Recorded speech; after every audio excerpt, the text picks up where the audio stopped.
Hello, everyone. Welcome to another crypto chat with CryptoLens. My name is Denise Mejia. I am the founder of CryptoLens, where we value innovation, inclusive education, and compliance. Joining us today is a special guest, Igor Samotesov. He's the founder of SPEC INTELLIGENCE. Igor combines a blockchain and civil engineering project management background. And he also has a background in business leadership with the mission to improve trust in real world asset tokenization. Exciting topic. His work focuses on connecting physical asset validation with blockchain technology, helping ensure representations are backed by reliable, verifiable data. Igor, it is a pleasure to have you here with us. Thank you, Denise. Yes. So what led you to focus on physical asset validation within the real world asset RWA ecosystem? I've spent 20 years working in construction and real estate. And over those years, I managed projects and worked with project budgets, construction quality and technical risk, and real condition of buildings. And now I focus on physical validation for RWA. Oh, great. So was there a specific experience or problem that inspired you to create SPEC? Yeah, when I started looking at the RWA market, I saw that the legal and digital parts were developing very quickly, but the physical condition of buildings was still described in traditional static reports, and because my background is in construction and legal and real estate, this gap immediately stood out to me. And that is why I decided to focus on physical asset validation and find a way to bring the real condition of buildings into the digital system. That makes perfect sense. So does SPEC interacts directly with blockchain, or is it designed as a complementary layer? At the current testing stage, SPEC delivers the structured JSON result to the platform or another authorized recipient. In future integrations, selected fields may be transferred on-chain through the platform's backend or Oracle infrastructure.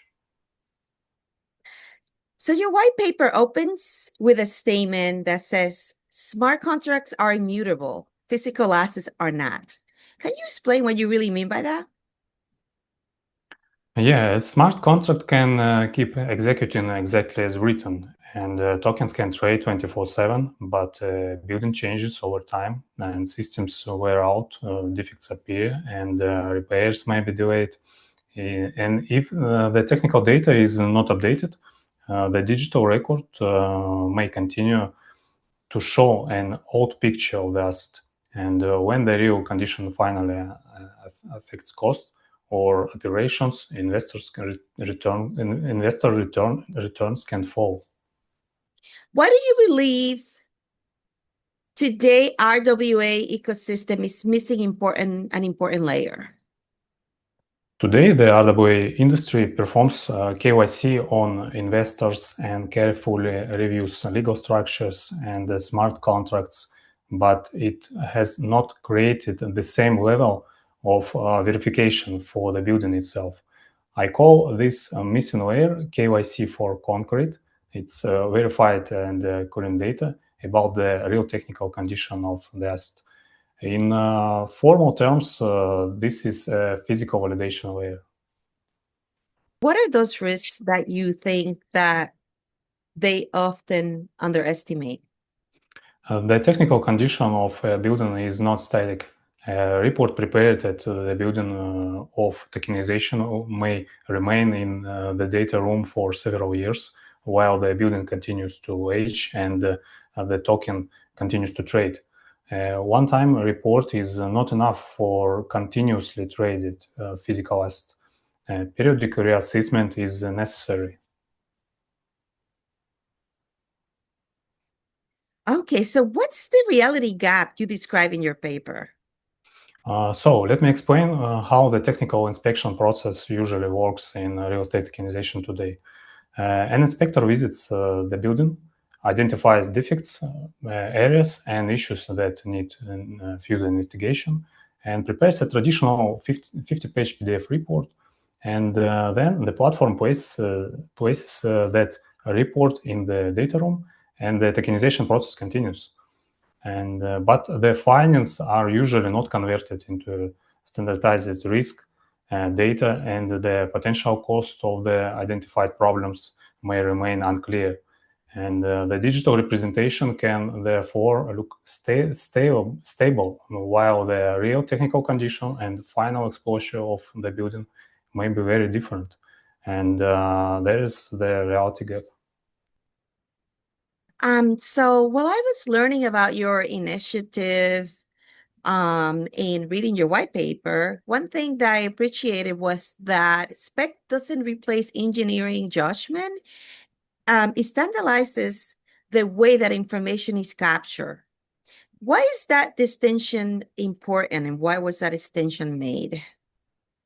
Engineering judgment is essential because every building has its own history, design, condition, and local requirements.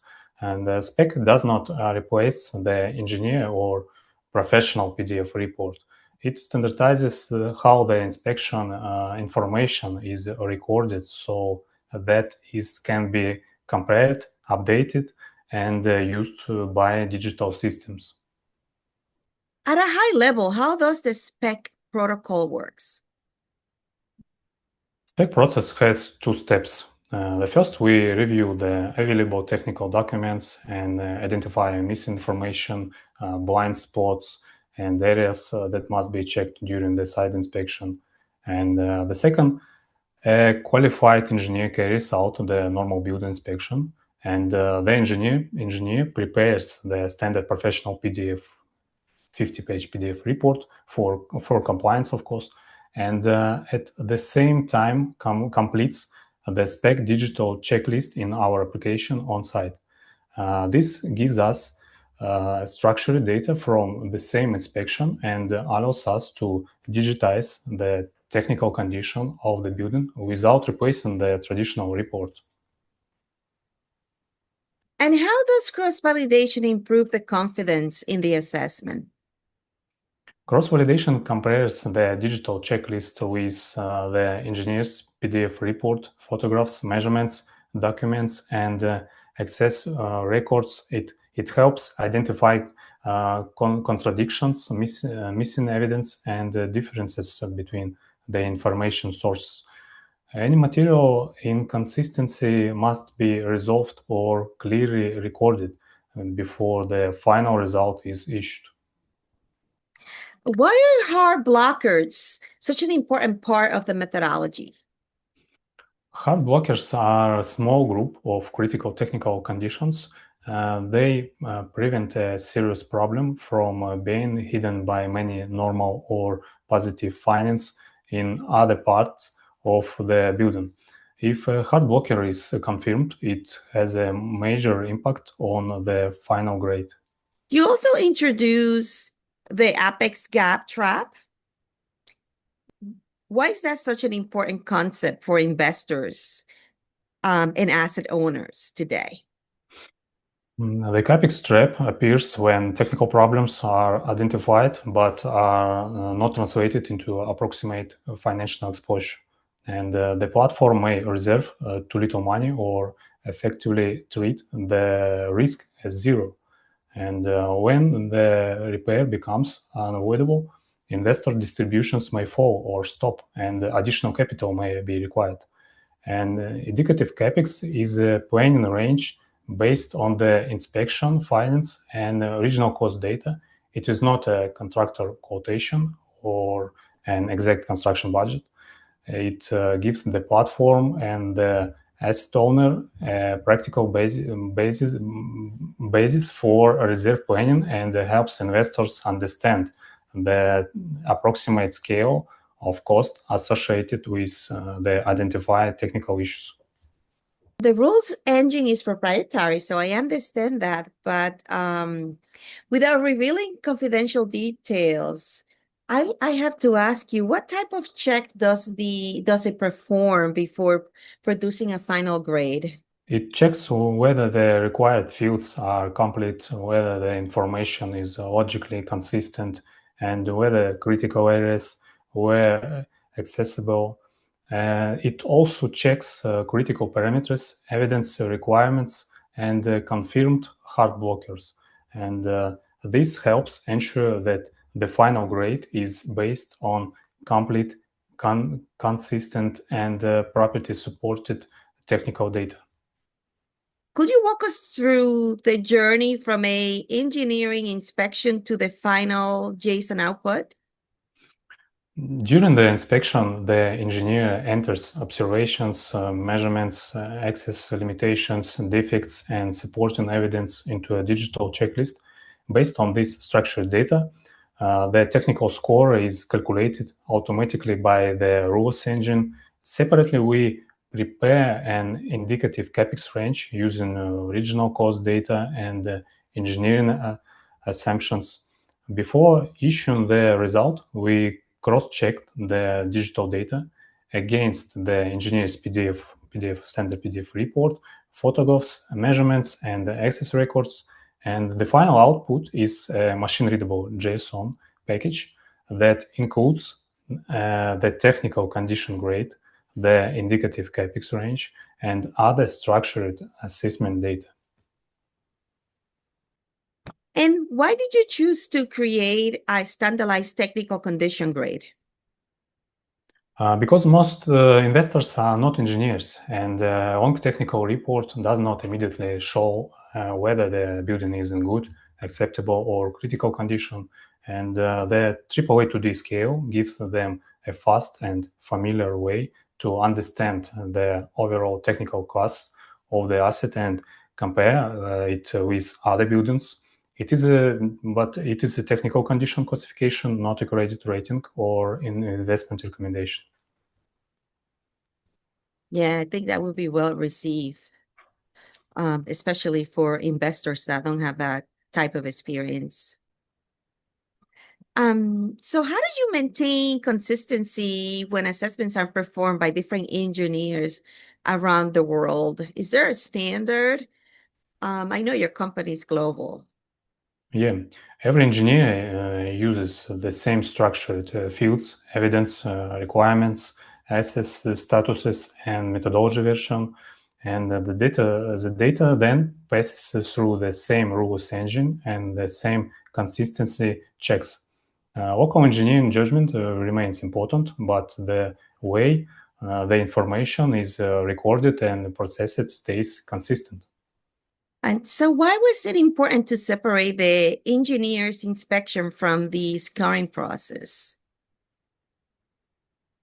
The engineer should record the physical facts, not try to achieve a particular grade. And during the inspection, the engineer does not calculate or see the final score. This reduces bias and makes the assessment more repeatable. Okay, so do you envision this becoming part of the institutional risk management framework? Yeah, I see structured physical condition data becoming a normal part of asset screening, reserve planning, portfolio monitoring, and periodic reassessment. Institutions already manage legal, financial, and operational risks in a structured way, and physical risks should be managed with the same discipline. Many people assume that AI will solve these challenges. Why do you believe AI alone is not enough? There is a common belief that AI can solve the physical validation problem. AI can organize and analyze information, but it cannot physically verify a building. If the evidence was collected incorrectly, or is incomplete, AI cannot turn it into reliable engineering data. And where do smart sensors fit into the picture? Smart sensors can provide continuous signals such vibration, temperature, pressure, or energy use. They are useful as an early warning and data support tool, but they only measure selected variables. And sensors should support professional inspections, not replace them. And they cannot digitize the full technical condition of a building on their own. How easy will it be for tokenization platforms or financial institutions to integrate with the JSON output? The JSON is designed specifically for software processing and API integration. The main fields, including the grade, capex range, validity, hard blocker status, and assessment status, are already structured.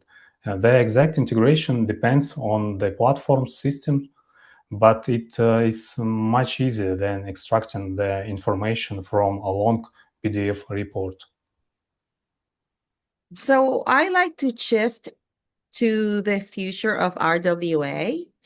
And which organizations do you think will adopt this methodology first? I think the first adopters will be RWA platforms that want to increase investor confidence and attract institutional capital. How do you see tokenized real estate evolving in the next few years? I believe the market will move from simply issuing tokens to monitoring the real assets through the life of the token. And platforms will compete not only on fees, technology, and liquidity, but also on the quality, independence, and freshness of their physical asset data. And investors will ask. I think investors will ask when the building was last checked, who checked it, and what has changed.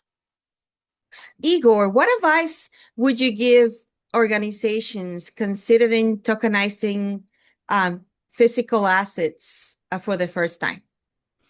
It is very important to start with the asset and not the token, and complete an independent inspection, identify what remains unknown, and translate the main technical problems into capex range, for example, and appropriate reserve should be planned before token issues, so that an unexpected repair does not suddenly reduce investor returns.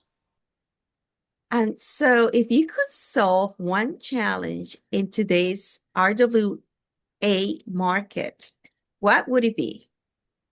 I would make a current and independent physical condition data a standard requirement for every tokenized asset. And today, the token can trade continuously while the technical information about the building remains unchanged for years. And closing that gap would make the market more transparent and reduce unexpected physical risk. How do you see tokenized real estate evolving in the next few years? I believe the market will move from simply issuing tokens to monitoring the real assets through the life of the token. And platforms will compete not only on fees, technology, and liquidity, but also on the quality, independence, and freshness of their physical asset data. And investors will ask. I think investors will ask when the building was last checked, who checked it, and what has changed.